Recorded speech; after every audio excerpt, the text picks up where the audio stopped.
Now, the fire service say an early morning fire at a creative hub in Belfast was started deliberately. At one point, the building at Church Street near St Anne's Cathedral was engulfed in flames. Firefighters have spent most of the day at the scene but have now left. An 18-year-old man has been arrested on suspicion of arson and endangering life. Kevin Sharkey reports. The scale of the blaze was evident when the fire service arrived shortly after 5:30 this morning. Extensive damage to the roof and interior. By daylight, the salvage operation was continuing and workers were arriving at the scene, bewildered. I'm a freelance illustrator and I have a studio there that I share with 7 other artists on the second floor, or I did have a studio there. All of my work is there.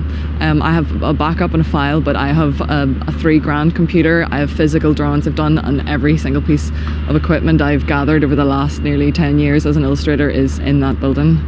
I have a violin workshop in the attic space. I make violin bows, I restore violins. I had a collection of antique violins for sale.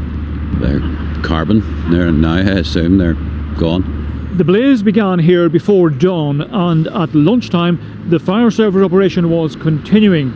This is a listed building which could add to the complications in the time ahead, but for now one of the most pressing issues is to find alternative accommodation for the many small businesses based here.